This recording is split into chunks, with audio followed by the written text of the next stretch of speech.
ये है nothing CMF phone 1, एक ऐसा स्मार्टफोन जो अपने कपड़े बदल सकता है। तो इस यूनिक से दिखने वाले स्मार्टफोन को मैं पिछले काफी टाइम से यूज कर रहा हूं, तो मैंने सोचा क्यों ना इसकी अच्छाइयां और बुराइयां आपके साथ में भी शेयर की जाएं, ताकि आपको पता चल जाए कि ये स्मार्टफोन आपके लेने लायक है या नहीं। तो शुरू करते हैं लुक एंड डिजाइन से। तो मुझे तो ठीक ठाक लगा, बैक पैनल भी काफी यूनिक है, दिखने में काफी अच्छा लग रहा है, लेकिन जरूरी नहीं है कि हर किसी की शक्ल हर किसी को पसंद आ जाए। तो इट्स डिपेंड ऑन योर पसंद। हाँ, अगर आपके हाथ मोम के बने हुए हैं तो इसकी जो बॉक्सी डिजाइन है ये आपको थोड़ा सा अनकंफर्ट फील करा सकती है, क्योंकि इसकी किनारे थोड़ी सी तेज है, लेकिन इसे हम कमी नहीं कह सकते, क्योंकि 2 साल पहले तक आईफोन वाले भी सेम डिजाइन दे रहे थे। तो ओवरऑल लुक डिजाइन काफी यूनिक है। और सबसे अच्छी बात, आप इसके बैक पैनल को चेंज कर सकते हो, लेकिन बैक पैनल चेंज करने के लिए आपको 1500 रुपए अलग से देने पड़ेंगे। लेकिन बैक पैनल सही से चेंज करना, क्योंकि थोड़ा सा कमजोर होता है, तो काफी लोगों का टूट चुका है। कमजोर से याद आया, बात करते हैं बिल्ड क्वालिटी की। प्लास्टिक बॉडी है, लेकिन कुछ जगह पे मेटल का भी यूज हुआ है। लाइक कैमरा के आसपास थोड़ा सा मेटल लगा दिया है, पावर बटन पे मेटल लगा दिया है, एंड ये जो वॉल्यूम बटन्स हैं यहाँ पे भी हल्का हल्का मेटल का यूज किया गया है। मैटी फिनिश की वजह से बैक पैनल पे फिंगरप्रिंट्स तो नहीं छपते, लेकिन स्क्रैचेस बड़ी आसानी से आ जाते हैं। तो जो मजबूती है एवरेज वाली है। मेरे हिसाब से यूज करने से पहले एक अच्छी क्वालिटी का कवर लगाना बेटर रहेगा। नाउ अब बात करते हैं डिस्प्ले की। तो स्पेक्स तो सभी को पता है, इधर स्क्रीन पे भी शो हो जाएंगे, लेकिन अगर मैं प्रैक्टिकली बात करूं तो डिस्प्ले मुझे बहुत अच्छी लगी। इसमें हमें 120 हर्ट्ज रिफ्रेश रेट मिल जाते हैं, एमोलेड स्क्रीन, ऊपर से HDR, एंड आप देखो ना वीडियो वगैरह देखने में आपको पूरा मजा आने वाला है। कलर्स बिल्कुल फर्स्ट क्लास निकल के आते हैं, व्यूइंग एंगल्स भी बिल्कुल खतरनाक वाले आते हैं, कितना भी घुमा फिरा के देख लो, नो दिक्कत। हाँ, वेजल्स को देख के पुराने जमाने की याद जरूर आ जाती है। थोड़े से मोटे कर दिए हैं यार, अगर ये थोड़े से छोटे छोटे होते तो शायद और परफेक्ट लुक निकल के सामने आता। अगर मैं स्क्रॉलिंग की बात करूं तो पूरी स्क्रीन में कहीं पे भी स्क्रॉलिंग करके देख लो, हल्के करो फास्ट करो,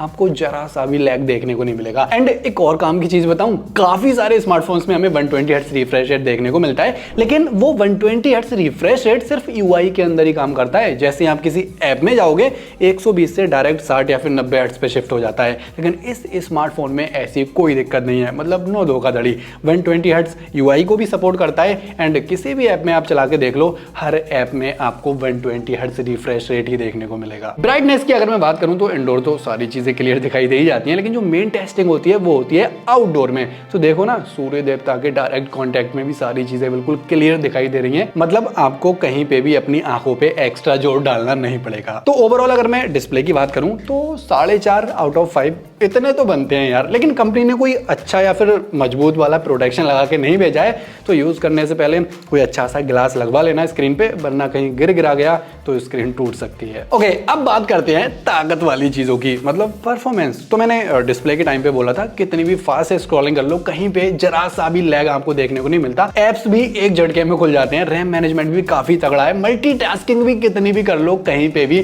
कोई दिक्कत नहीं आती। बेसिकली जो डेली के काम धाम होते हैं ना, वो बड़े आराम से हो जाते हैं। लाइक वीडियोस देखना हो गया, इंस्टाग्राम पे टाइम वेस्ट करना हो गया, यूट्यूब, व्हाट्सएप, ये सारी चीजें परफेक्ट काम करती हैं। अगर गेमिंग की बात करूं तो जो हल्के फुल्के गेम होते हैं ना, ये तो बहुत तगड़े तरीके से चल जाते हैं, लेकिन जो हैवी गेम्स होते हैं लाइक PUBG हो गया, COD हो गया, ये भी बहुत अच्छे तरह से काम कर जाते हैं, लेकिन कहीं कहीं इनमें हमें फ्रेम ड्रॉप्स देखने को मिल जाता है। बोले तो ओवरऑल गेम प्ले में 60 फ्रेम रेट्स मेंटेन नहीं रह पाते। तो ओवरऑल अगर गेमिंग की बात करूं तो प्रो लेवल से थोड़ी सी नीचे लेवल वाली गेमिंग बड़े आराम से हो जाती है, लेकिन फिर भी जो हैवी गेमर हैं या फिर तगड़े वाले खिलाड़ी हैं, उनके लिए स्मार्टफोन नहीं है। हालांकि इसमें अलग से एक गेम मोड मिलता है, जिसे इनेबल करने के बाद में आपकी जो गेमिंग परफॉर्मेंस है थोड़ी सी एनहेंस हो जाती है, लेकिन फिर भी इट्स नॉट फॉर तगड़े वाले खिलाड़ी। इस स्मार्टफोन में परफॉर्मेंस से भी अच्छा अगर कुछ लगा तो वो है इसका UI, जो मुझे सच में बहुत पसंद आया। मैं कुछ एग्जांपल देता हूं।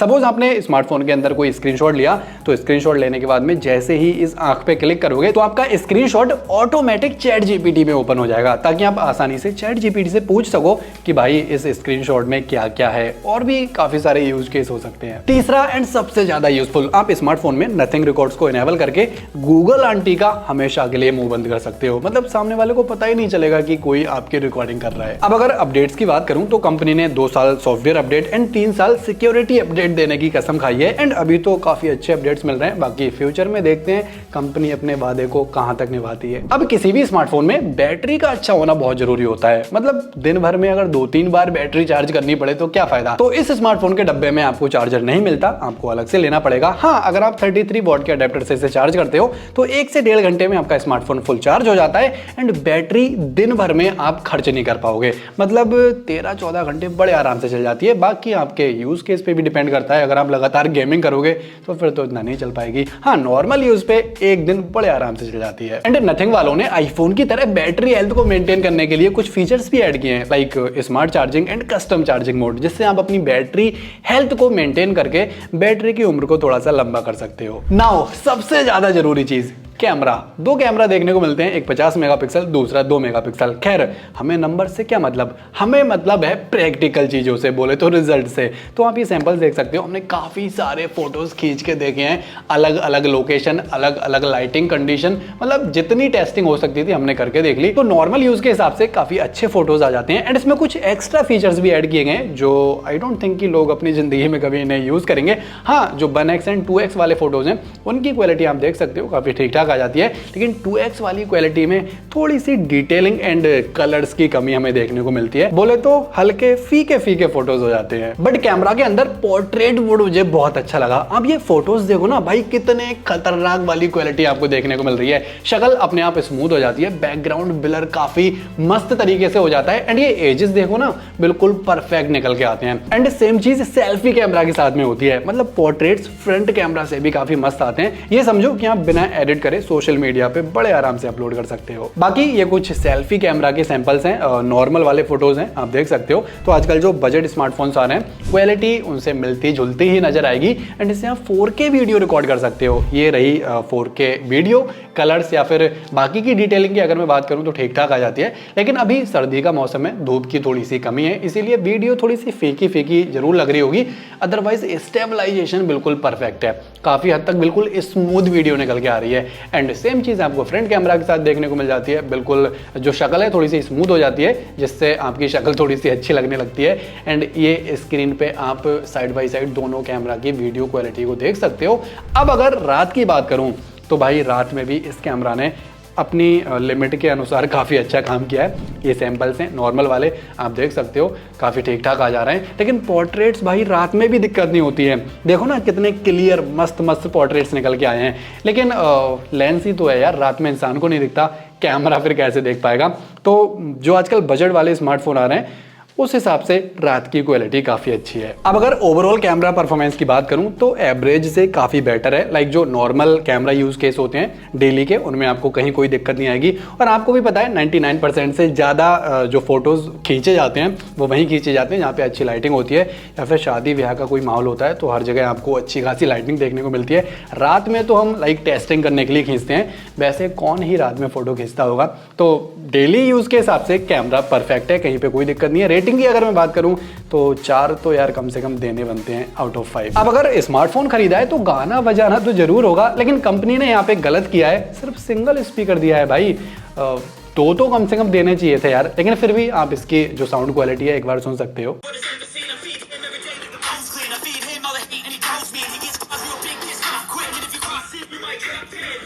तो ऐसा नहीं है कि आपका काम नहीं चलेगा, लेकिन यार 15,000 रुपए लेके मिनिमम 2 स्पीकर्स होने चाहिए थे, कम से कम 3-4 लोग बैठ के यार अगर कोई वीडियो देख रहे हैं या कोई गाना सुन रहे हैं तो वो तो आराम से सुन पाते। तो स्पीकर के हिसाब से तो लाइक 2.5 नंबर ही देना बनता है 5 में से। तो अब बात आती है कि ये स्मार्टफोन आपको लेना चाहिए या नहीं।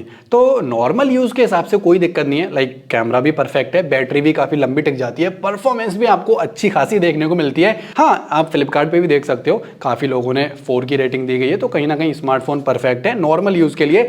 हैवी गेमर्स वाले ना लें तो बेटर रहेगा। और अगर आप इस स्मार्टफोन को लेते हो तो यूज करने से पहले एक अच्छा सा स्क्रीन का ग्लास एंड मजबूत वाला कवर जरूर ले लेना, क्योंकि गिर गिरा गया कहीं पे तो दिक्कत हो सकती है। बाकी अगर इस स्मार्टफोन से रिलेटेड आपका कोई भी सवाल है कमेंट्स में पूछो, सारे सवालों के जवाब दिए जाएंगे। मिलते हैं नेक्स्ट वीडियो में, तब तक के लिए bye bye, take care. Subscribe जरूर कर देना यार।